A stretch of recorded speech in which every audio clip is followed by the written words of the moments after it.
जय माता दी। सप्तशती का तीसरा अध्याय। सेनापतियों सहित महिषासुर का वध। जगदम्बा के श्री अंगों की कांति उदय काल के सहस्त्रों सूर्यों के समान है।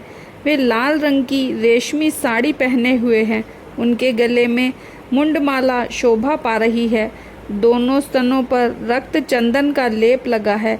वे अपने कर कमलों में जप मालिका, विद्या और अभया तथा वर नामक मुद्राएं धारण किए हुए हैं। तीनों नेत्रों से शोभित मुखारविंद की बड़ी शोभा हो रही है। उनके मस्तक पर चंद्रमा के साथ ही रत्नमय मुकुट बंधा है तथा वे कमल के समान आसन पर विराजमान हैं। ऐसी देवी को मैं भक्तिपूर्वक प्रणाम करती हूँ। दैत्यों की सेना को इस प्रकार तहस नहस होते देख महादैत्य सेनापति चिक्षुर क्रोध में भरकर अंबिका देवी से युद्ध करने के लिए आगे बढ़ा। वह असुर रणभूमि में देवी के ऊपर इस प्रकार बाणों की वर्षा करने लगा जैसे बादल मेरुगिरी के शिखर पर पानी की धार बरसा रहा हो।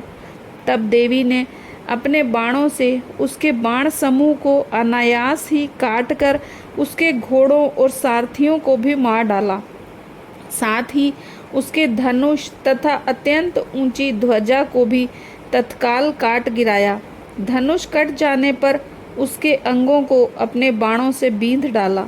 धनुष, रथ, घोड़े और सारथियों के नष्ट हो जाने पर वह असुर ढाल और तलवार लेकर देवी की ओर दौड़ा।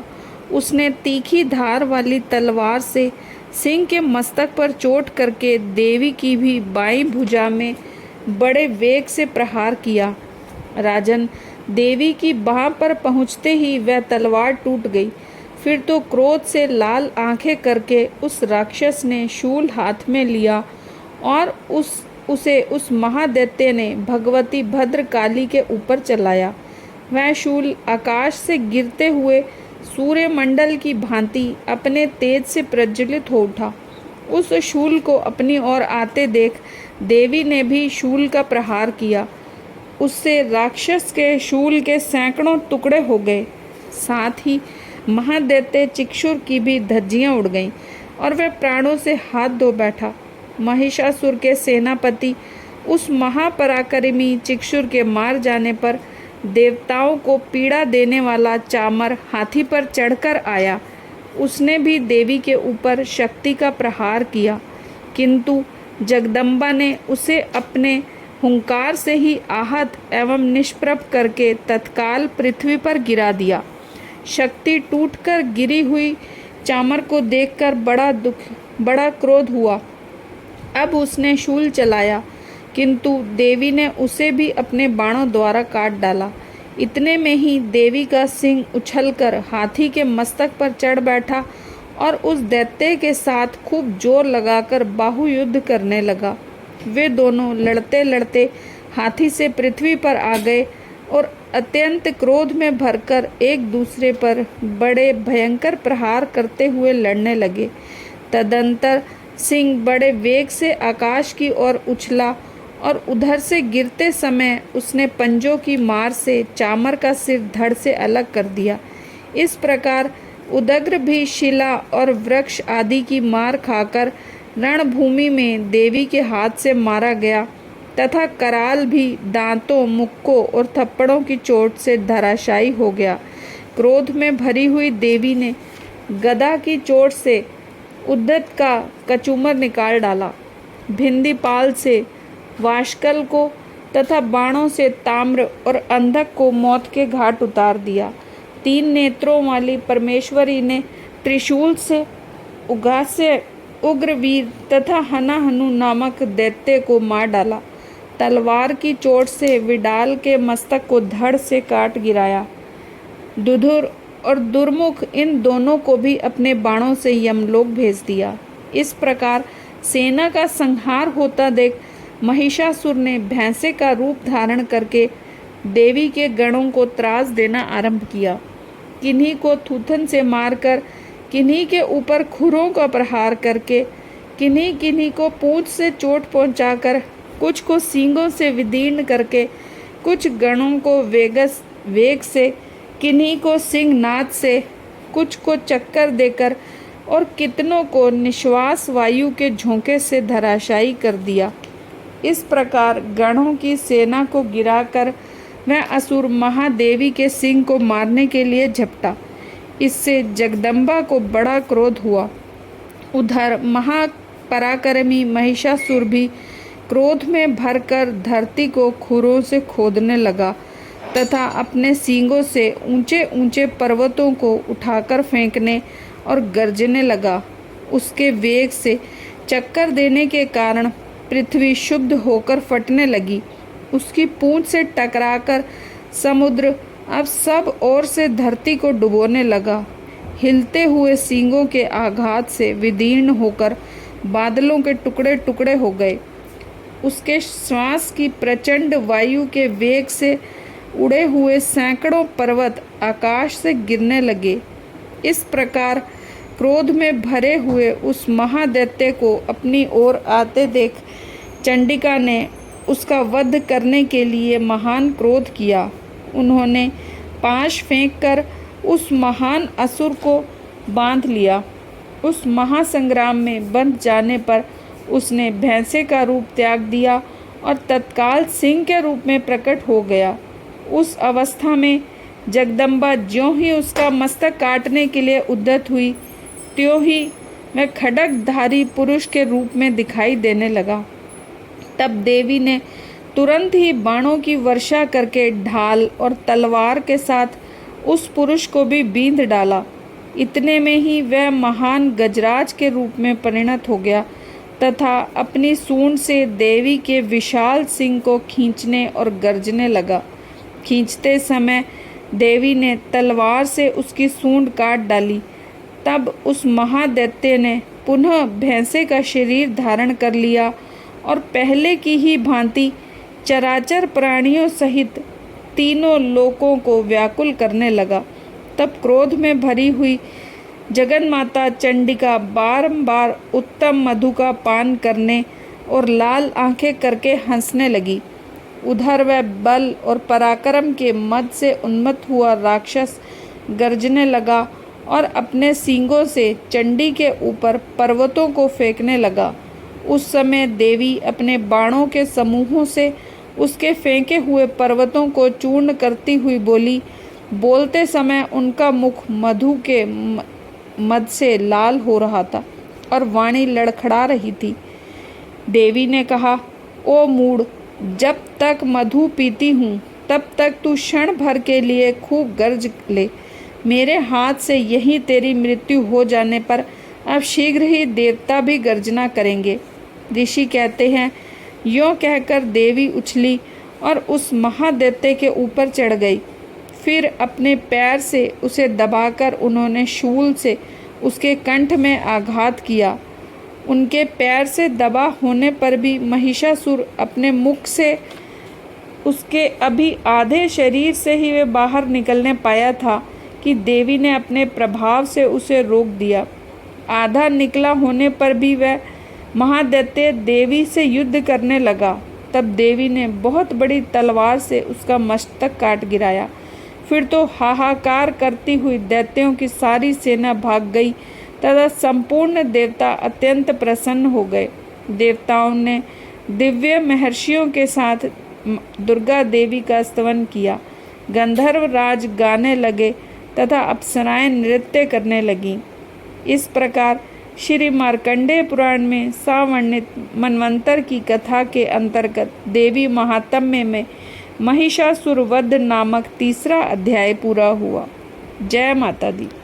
चौथा अध्याय इंद्र आदि देवताओं द्वारा देवी की स्तुति।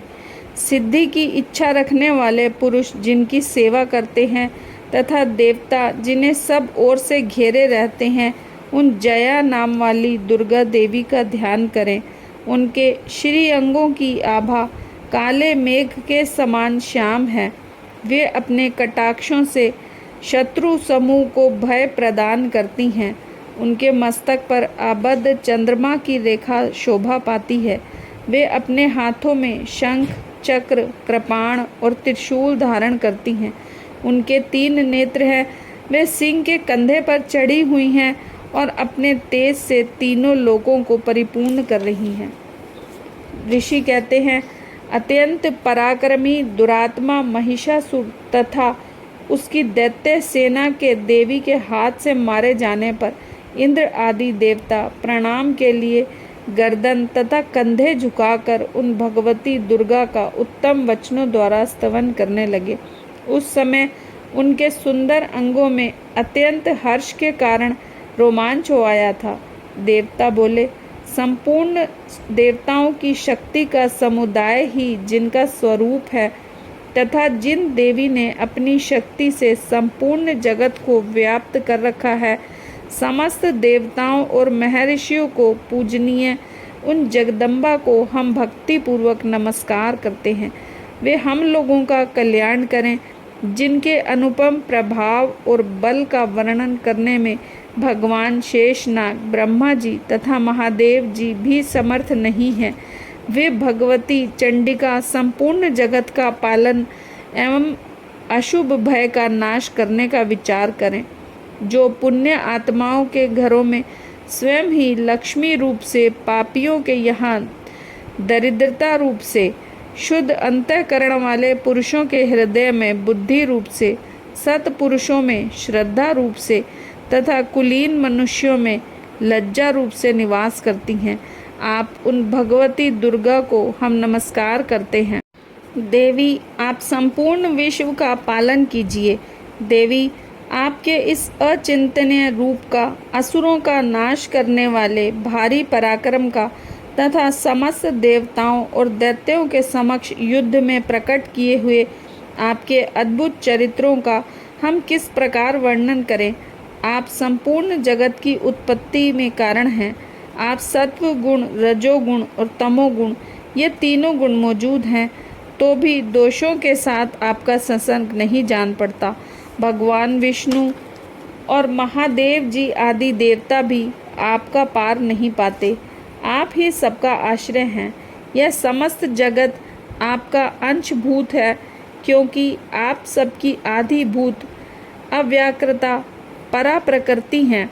देवी, संपूर्ण यज्ञों में जिनके उच्चारण से सब देवता तृप्ति लाभ करते हैं, आप वह स्वाहा आप ही हैं। आपके अतिरिक्त आप पितरों की भी तृप्ति का कारण हैं। अतएव सब लोग आपको स्वधा भी कहते हैं। देवी, जो मोक्ष की प्राप्ति का साधन है, अचिंतनीय महाव्रत स्वरूपा है, समस्त दोषों से रहित जितेंद्रिय, तत्व को ही सार वस्तु मानने वाले तथा मोक्ष की अभिलाषा रखने वाले मुनिजन जिनका अभ्यास करते हैं, वह भगवती परा विद्या आप ही हैं। आप शब्द स्वरूपा हैं, अत्यंत निर्मल ऋग्वेद, यजुर्वेद तथा उद्गीत के मनोहर पदों के पाठ से युक्त सामवेद का भी आधार आप ही हैं। आप देवी, त्रयी, तीनों वेद और भगवती हैं। इस विश्व की उत्पत्ति एवं पालन के लिए आप ही वार्ता के रूप में प्रकट हुई हैं। आप संपूर्ण जगत की घोर पीड़ा का नाश करने वाली हैं। देवी, जिससे समस्त शास्त्रों के सार का ज्ञान होता है, वह मेधा शक्ति आप ही हैं। दुर्गम भव सागर से पार उतरने वाली नौका दुर्गा देवी आप ही हैं। आपकी कहीं भी आसक्ति नहीं है।